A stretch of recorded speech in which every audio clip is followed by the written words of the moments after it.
Good evening. Welcome to the QCIS channel. On this channel, you get a daily dose of science, technology, engineering, and math.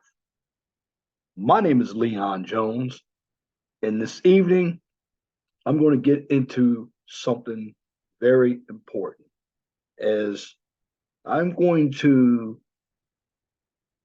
get into the field of construction. Now, when I talk about construction, I'm not talking about project management or engineering or architecture. I am talking about materials. So the title of tonight's video is Building Materials for Construction. Building Materials for Construction. Now, there are all types of building materials out there that are used for construction. One, you have bamboo, very good environmental resource.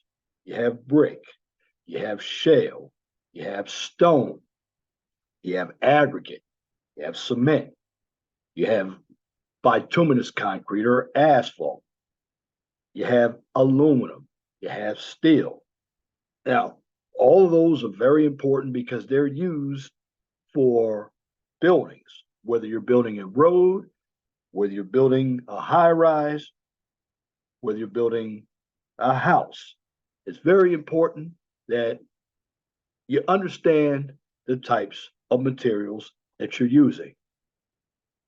And what I'm going to do, just bear with me,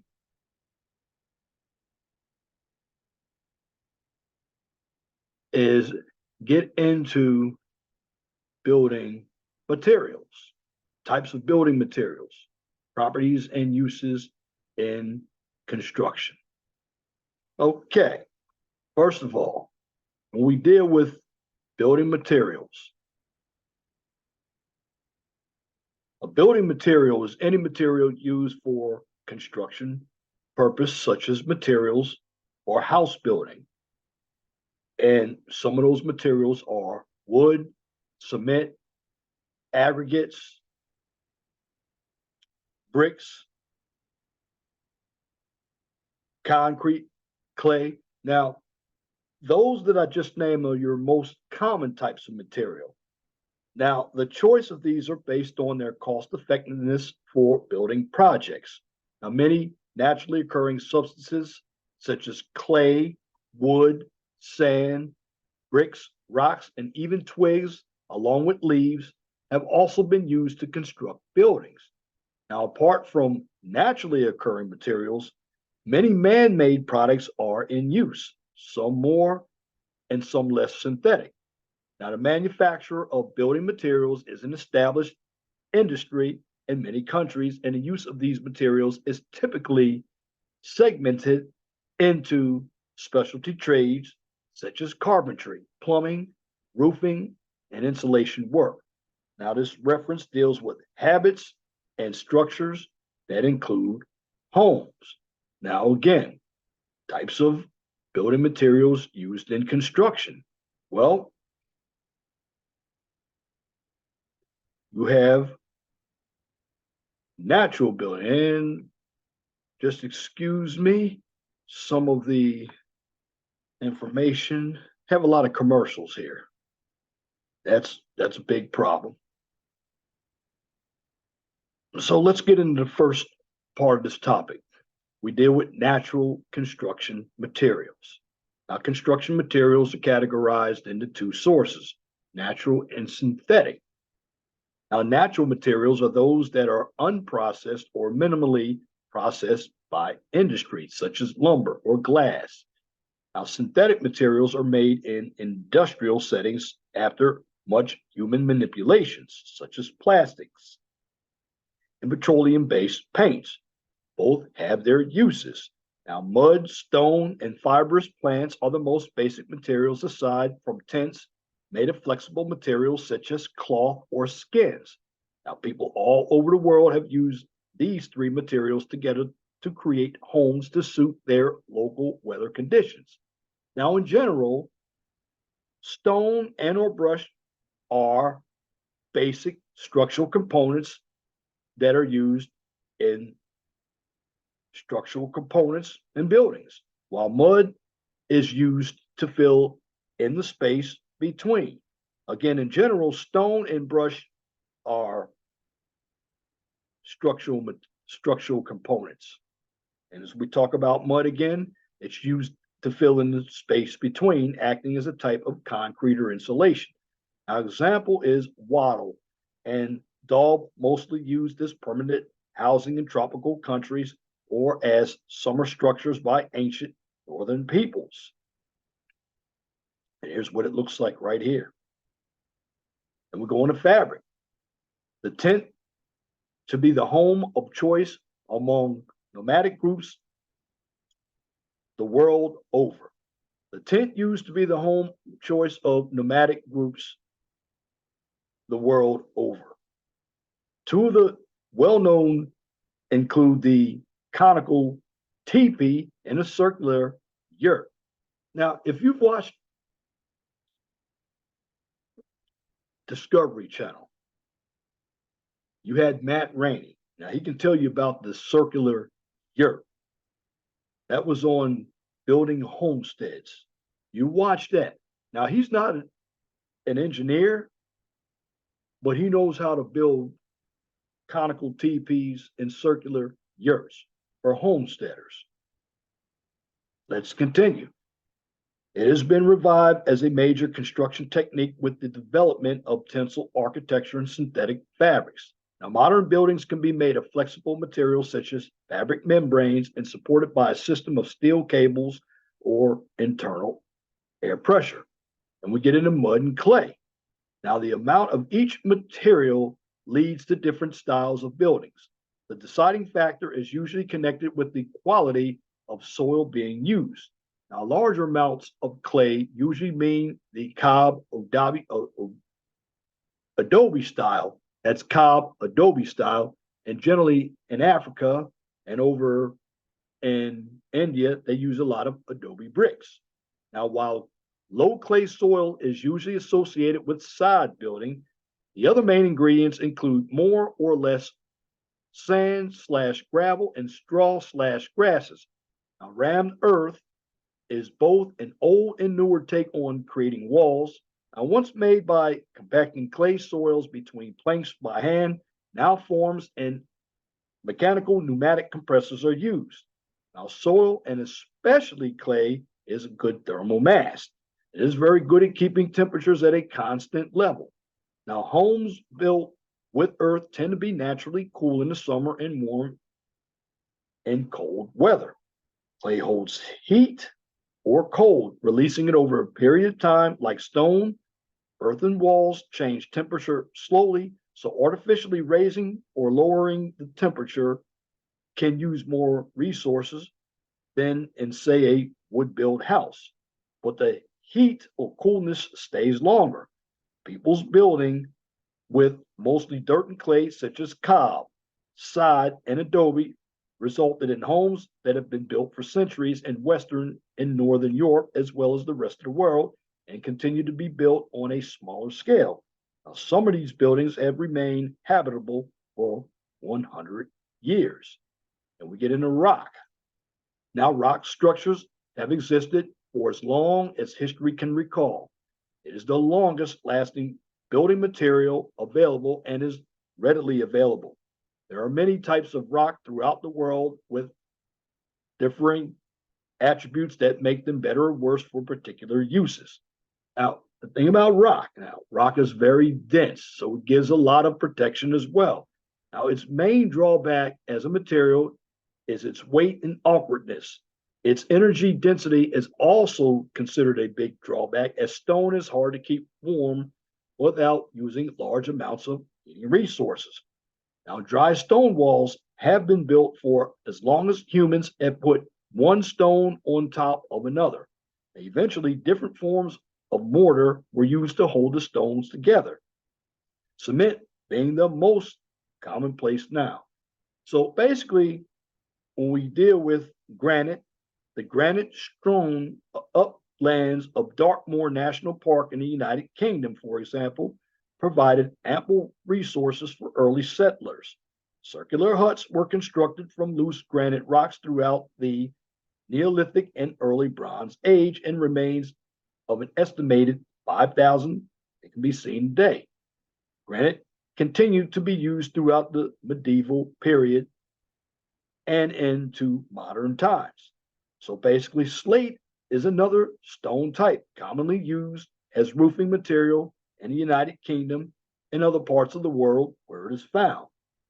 Mostly stone buildings can be seen in most major cities, as some civilizations built entirely with stone, such as the pyramids in Europe, the Aztec pyramids, and the remains of the Inca civilization.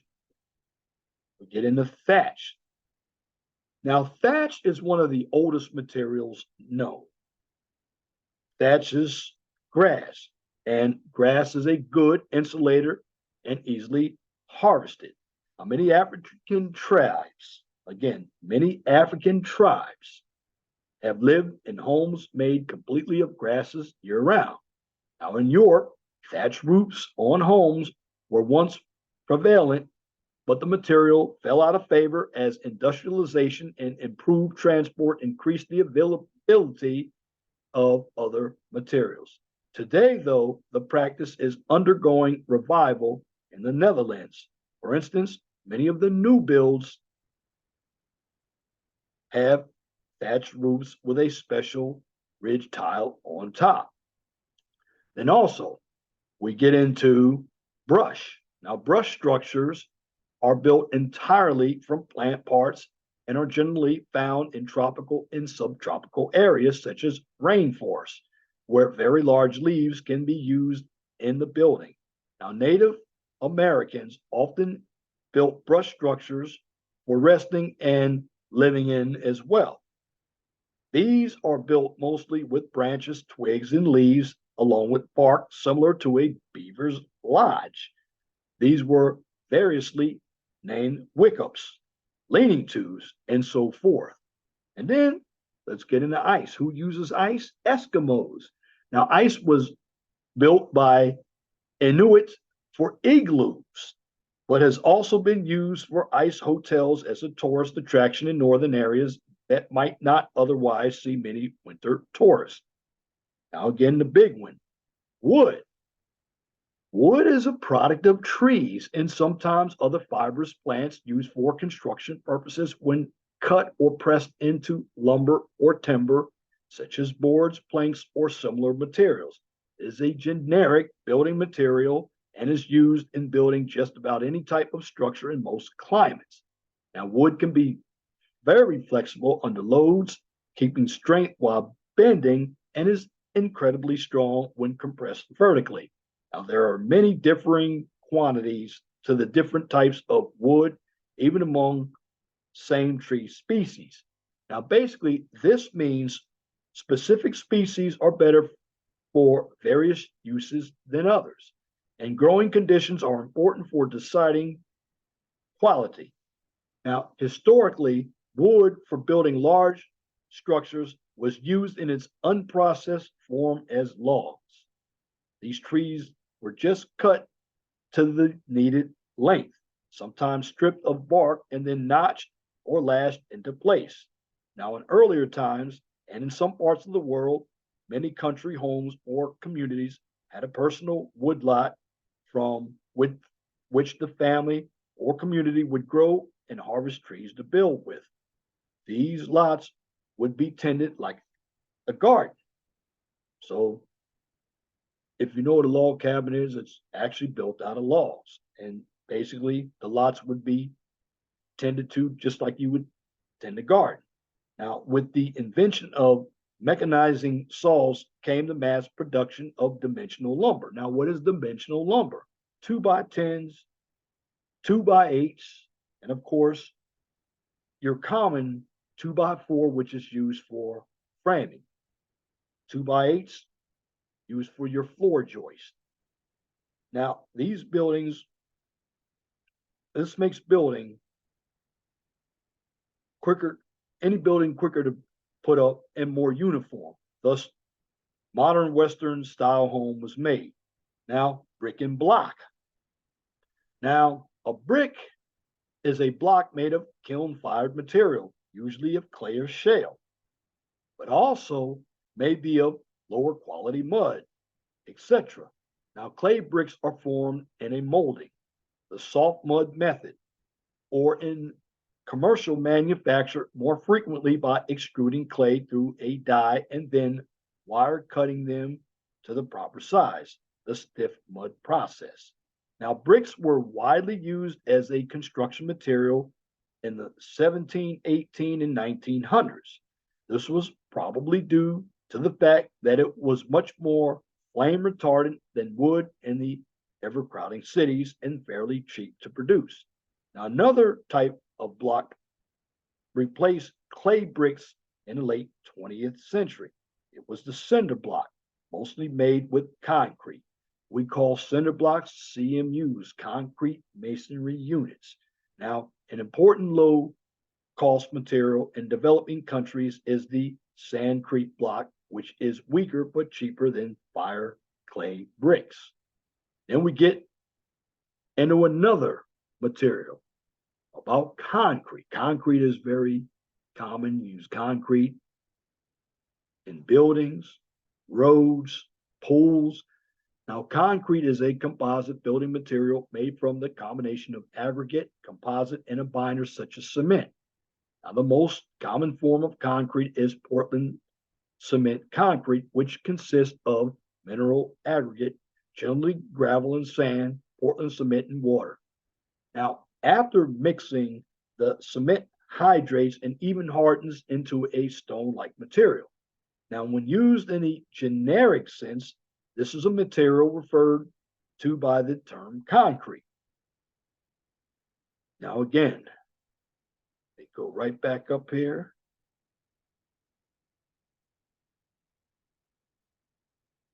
Bear with me here. It's used by the term concrete. Now, for a concrete construction of any size, as concrete has a rather low tensile strength, it is generally strengthened using steel rods or bars. We call them rebar, provides that tension. Now, the strengthened concrete is then referred to as reinforced concrete. So, in order to minimize any type of air bubbles that would weaken the structure, a vibrator is used to eliminate any air that has been entrained when a liquid concrete mix is poured around the ironwork. So concrete has been the predominant material in this modern age due to its longevity, formability, and of course, ease of transport. Metal. Now, metal is used as structural formwork for larger buildings such as skyscrapers or as an external surface covering. There are many types of materials used for building. Steel is a metal alloy whose major component is iron and is the usual choice for metal structural construction. Why? Because it is strong, it is flexible, and if refined and treated, it lasts for a long time. Corrosion is metal's prime enemy. So when it comes to longevity, the lower density and better corrosion resistance of aluminum alloys or aluminum alloys and tin sometimes overcome the greater cost. Again, when it comes to metal, corrosion is metal's prime enemy. And when it comes to longevity, the lower density and better corrosion resistance of aluminum alloys and tin sometimes overcome their greatest cost. Now, brass was more common in the past, but is usually restricted to specific uses or specialty items today. Now, metal figures quite predominantly in prefabricated structures such as the Quonset hut and can be seen used in most cosmopolitan cities. Why? Because it requires a great deal of human labor to produce metal, especially in the large amounts needed for the building industries. Now, other metals used include titanium, chrome, gold, silver. Titanium can be used for structural purposes. Again, titanium can be used for structural purposes, but it is much more expensive than steel. And you have chrome, gold, and silver. They're used basically for decoration because these materials are expensive and lack structural qualities such as tensile strength or hardness. Again, when it comes to chrome, gold, and silver, they're basically decorative materials because they're expensive and they lack structural qualities such as tensile strength or hardness. When you get into mechanics of materials, you get into a lot of tensile strength. And then you have glass, basically your windows. Clear windows have been used since the invention of glass to cover small openings in a building.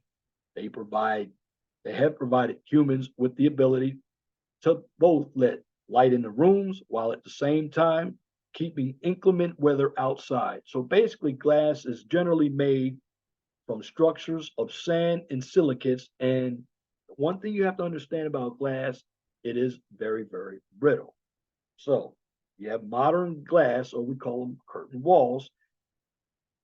It can be used to cover the entire facade of a building. Glass can also be used to span over a roof structure in a space frame. Ceramics. Now, when we get into ceramics, you ever heard of the term ceramic tile? Well, that is ceramic. Ceramics are such things such as tiles and fixtures. Now, ceramics are mostly used as fixtures or coverings in buildings. Then you have ceramic floors, walls, countertops, even ceilings. Now, many countries use ceramic roofing tiles to cover many buildings.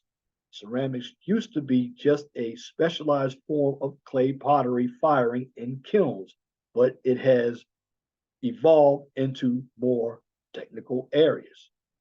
Then we get on to plastic. Now, when we talk about plastic as a construction material, we deal with PVC pipes. So, plastic pipes penetrating a concrete floor in a Canadian high rise apartment building.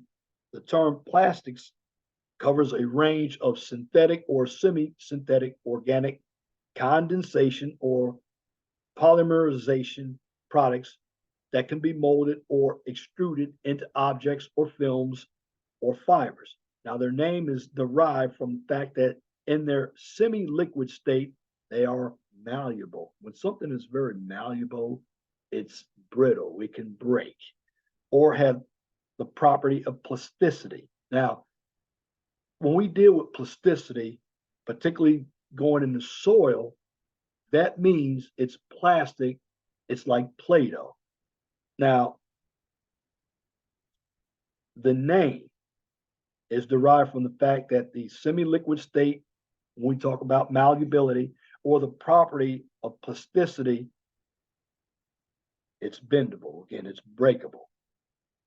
You can put it in your hand and make shapes with it. You can roll it into it. That's what plasticity is. And you can break it.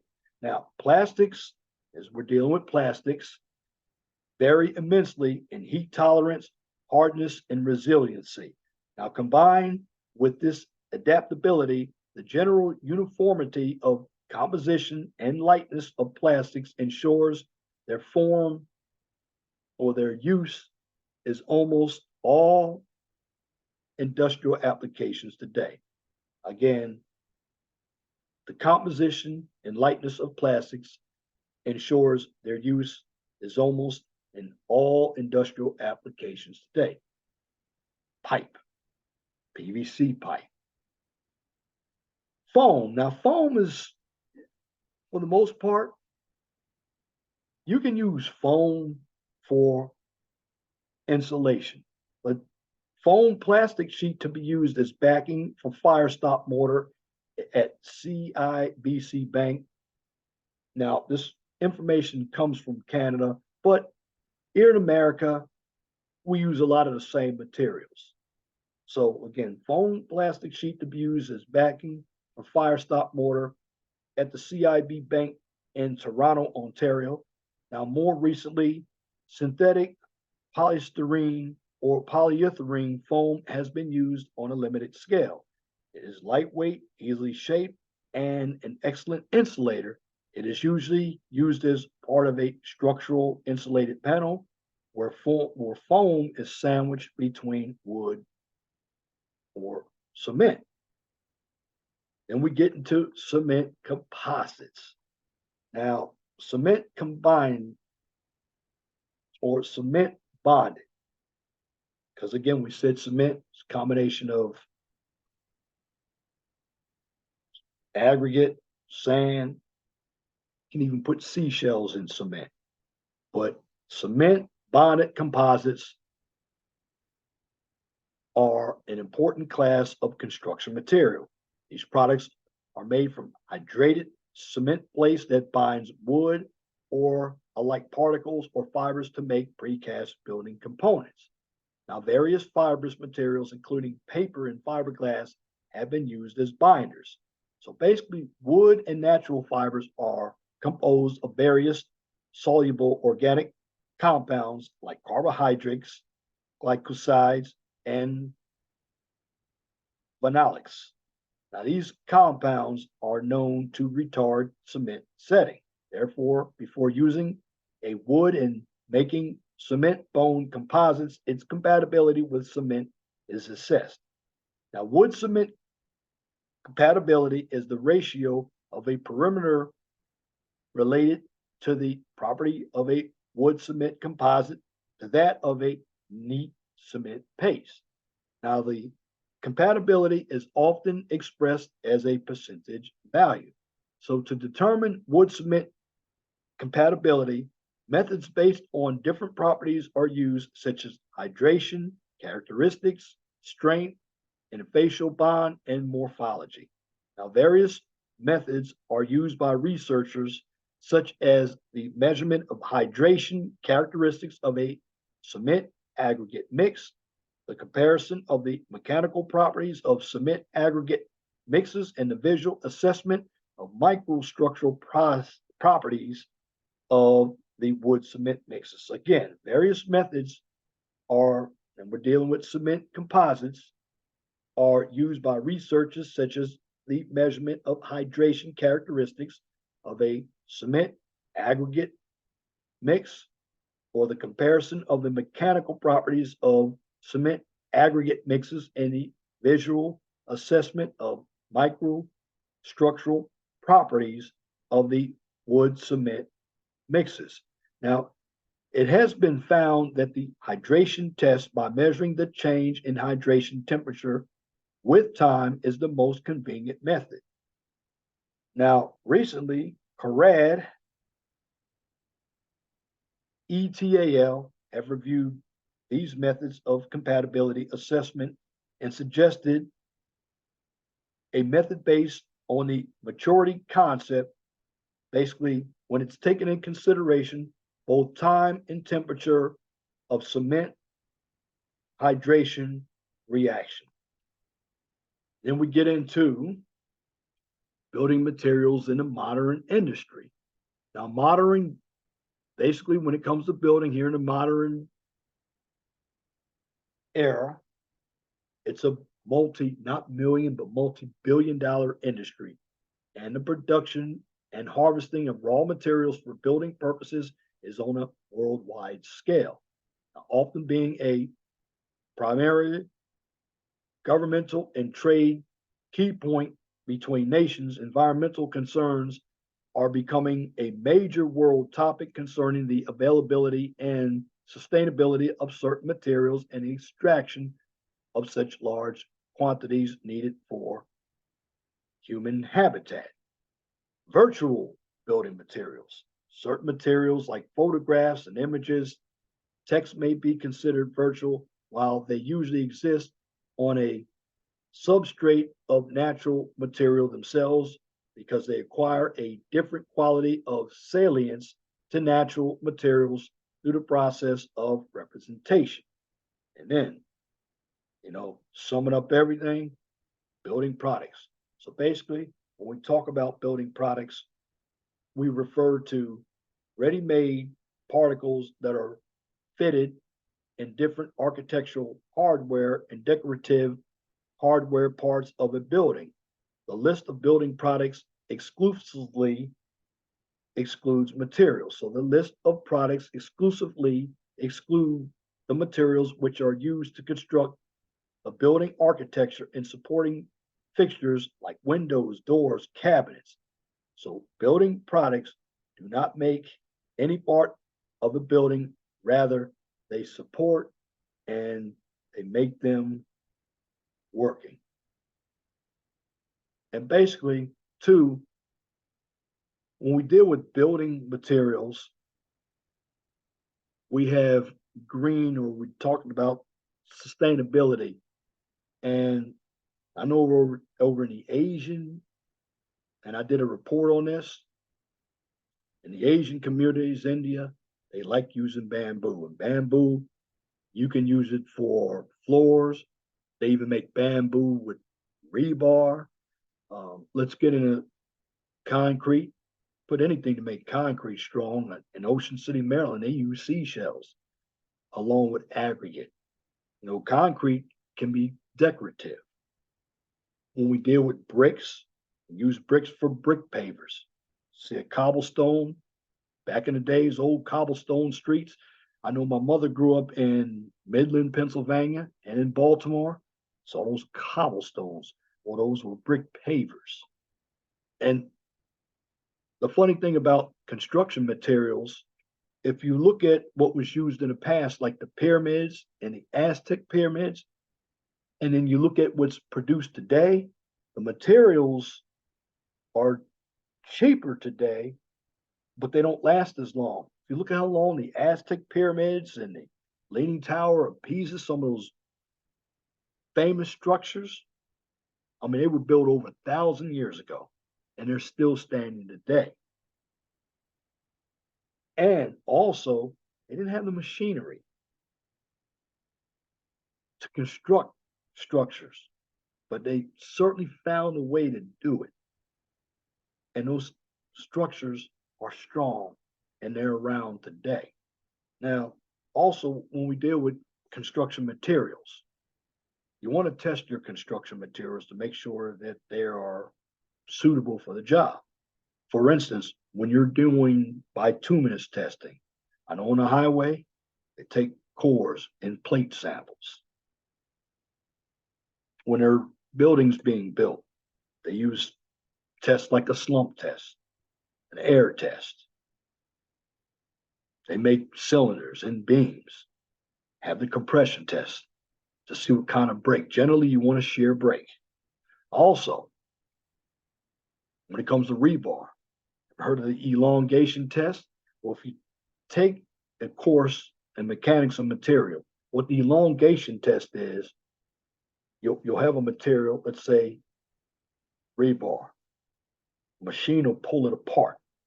And what you're doing, you're going to measure after you break it, you're going to measure the break.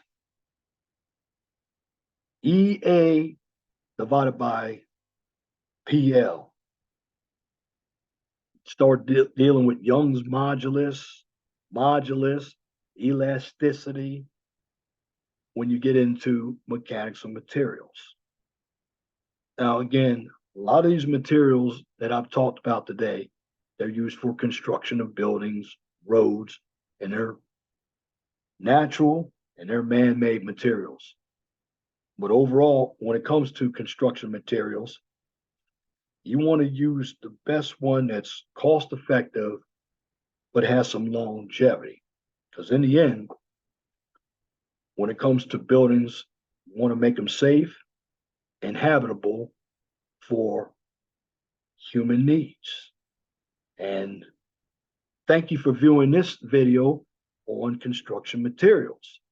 If you like what I just presented, please comment, share, and subscribe. Now, if you're looking for some social and some political and some psychological content, check out my main channel, the 411 Talk Zone radio show channel, which is also on YouTube.